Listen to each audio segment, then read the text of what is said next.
दोस्तों, law of attraction, जिसे आकर्षण का नियम भी कहते हैं, इसका सीधा सा अर्थ है कि हम अपने जीवन में जैसा विचार करते हैं या जो सोचते हैं, हम ब्रह्मांड से वही आकर्षित भी करते हैं।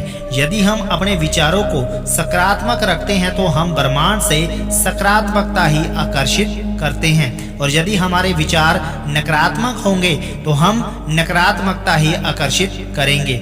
आकर्षण के नियम द्वारा अपने विचारों और अपने कर्मों से अपनी ओर वह आकर्षित कर सकते हैं जो ब्रह्मांड से हम अपने जीवन में चाहते हैं। चाहे अपनी मनचाही नौकरी हो, अपना मनचाहा प्रेम या अपनी मनचाही जीवन शैली, ये आकर्षण का सिद्धांत ऊर्जा से निर्मित है। इसलिए हम कह सकते हैं कि अपने अंदर जिस प्रकार की ऊर्जा रखते हैं उसी प्रकार की ऊर्जा बाहर भी छोड़ते हैं, वही ऊर्जा हमारे पास लौट कर वापस आती है। इस नियम को यथार्थ करने के लिए हमें कुछ मूल बातों का ध्यान देना होता है, जिसमें हमें पूरी तरह से सकारात्मक मानसिकता के साथ रहना होता है। खुद पर भरोसा होना आवश्यक है और मन शांत होना चाहिए। ओम शांति ओम फिल्म का डायलॉग आपने सुना ही होगा। अगर किसी चीज को दिल से चाहो तो पूरी कायनात उसे आपसे मिलाने की कोशिश में लग जाती है। यह डायलॉग भी इसी नियम से संबंधित है। इस नियम को अपने जीवन में अमल करने के लिए इसके कुछ नियमों का ज्ञान होना आवश्यक है। इसके बहुत से नियम हैं, एक एक करके हम आज की इस वीडियो में उन नियमों के बारे में बताएंगे। नंबर 1, आस्किंग या मांगना। दोस्तों, जैसे हम किसी दुकान पर जाते हैं तो हम दुकानदार से वह चीज मांगते हैं जो हमें चाहिए होती है, ना कि वह बिना मांगे हमें कोई चीज दे देता है। इसी प्रकार ब्रह्मांड या यूनिवर्स से भी हमें मांगना पड़ता है, और मांगते समय हमें अपने दिमाग में ये स्पष्टता रखना चाहिए कि हमें मांगना क्या है। इस बात की स्पष्टता बहुत आवश्यक है। जैसे यदि हम भगवान से या ब्रह्मांड से ये कहते हैं कि हमें बहुत सारा पैसा चाहिए या फिर हमें बहुत अच्छी नौकरी चाहिए, जो हमारे लिए अच्छा है वह सबके लिए अच्छा नहीं हो सकता। इसलिए मांगते समय स्पष्टता जरूरी है। हो सकता है कि एक भिखारी के लिए 1000 बहुत पैसे हैं, वह हमारे लिए बहुत नहीं है, तो हमें किसी पर्टिकुलर चीज को मेंशन करते हुए ये कहना होता है कि भगवान या ब्रह्मांड मुझे इतने पैसे चाहिए। आपको जितने चाहिए, जैसे 2 करोड़, उतना आप बोल सकते हैं। हमें एक और बात का ध्यान रखना है कि मांगना हमें वही है जो इस ब्रह्मांड में उपस्थित हो। जैसे हम 2 करोड़ मांग रहे हैं तो वह इस दुनिया में है। एक बड़ा घर मांग रहे हैं तो वह इस दुनिया में भी है। यदि हम ये कहें कि हमें भगवान ही मिल जाए तो ये मुमकिन होना असंभव है।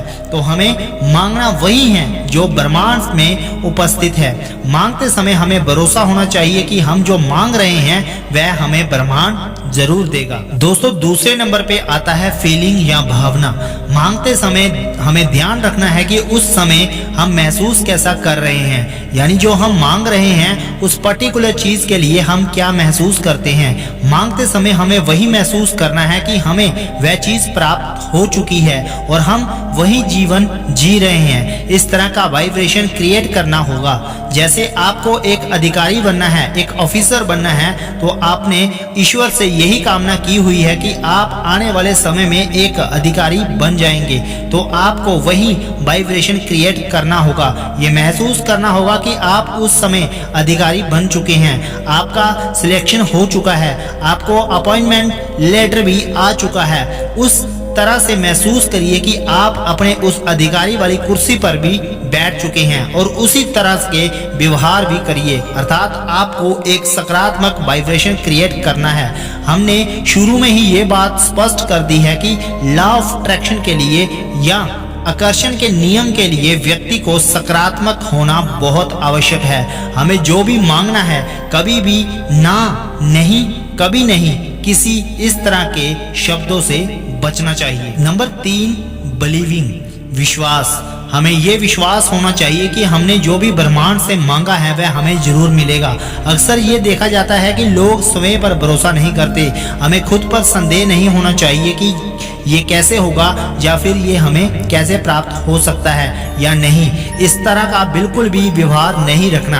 हमें पूरी तरह से ये भरोसा करना चाहिए कि हमने जो भी ब्रह्मांड से मांगा है वह हमें जरूर प्राप्त होगा, क्योंकि हम ये डिजर्व करते हैं और हमें मिलना भी चाहिए और हमें मिलेगा। इस भाव के साथ ही मांगना चाहिए। यदि हमें स्वयं पर जरा भी संदेह होता है तो लॉ ऑफ अट्रैक्शन का नियम कार्य नहीं करता। नंबर 4 पर आता है एक्शन यानी कार्य। दोस्तों, कार्य करने का अर्थ ये है कि हम ब्रह्मांड से जो भी मांग रहे हैं या भरोसा कर रहे हैं कि वह हमें प्राप्त होगा ही, तो उसी के अनुसार हमें कार्य भी करना होता है। बिना कार्य किए कोई भी चीज हमें प्राप्त नहीं हो सकती। उदाहरण के लिए, एक बार एक व्यक्ति एक बाबा के पास जाता है और वह बाबा से कहता है कि बाबा, मैं चाहता हूँ कि मुझे एक बहुत बड़ा घर मिल जाए। तो बाबा उससे कहते हैं कि बच्चा, मैं तुम्हें कुछ मंत्र लिखकर देता हूँ, तुम प्रतिदिन 5 बार 30 दिनों तक लगातार इस मंत्र का जाप करोगे तो तुम्हें जरूर एक बड़ा घर मिल जाएगा।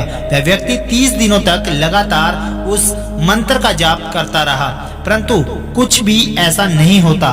फिर वह बाबा के पास आता है और कहता है कि बाबा, ऐसा कुछ नहीं हुआ। तो बाबा कहते हैं कि ठीक है, मैं तुम्हें दूसरा मंत्र लिखकर देता हूँ, तुम उसका जाप करो, इस बार तुम्हें घर अवश्य प्राप्त होगा। वह दूसरी बार भी पूरे नियम कानून के साथ उस मंत्रों का जाप करता है, परंतु इस बार भी उसे सफलता प्राप्त नहीं होती। वह फिर से बाबा के पास जाता है और गुस्से में कहता है कि आप ढोंगी है। तो बाबा उससे पूछते हैं कि क्या आपने पूरी तरह से मंत्रों का ठीक से जाप किया था? वह कहता है हाँ, किया था। उन्होंने फिर से पूछा कि 30 दिनों तक किया था? उसने कहा हाँ बाबा, मैंने 30 दिनों तक बराबर किया था। उन्होंने फिर कहा कि आपने घर बनाने के लिए कौन कौन से प्रयास किए? तो उसने कहा कि कुछ भी नहीं, मैं सिर्फ मंत्रों का ही जाप करता रहा।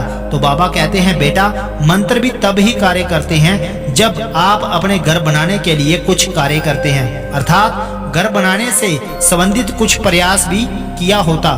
केवल मंत्रों के द्वारा ही ये कार्य पूर्ण नहीं हो सकता था। इसलिए किसी भी चीज को प्राप्त करने के लिए मांगने और उस पर विश्वास के साथ साथ उसके लिए कार्य भी करना आवश्यक होता है।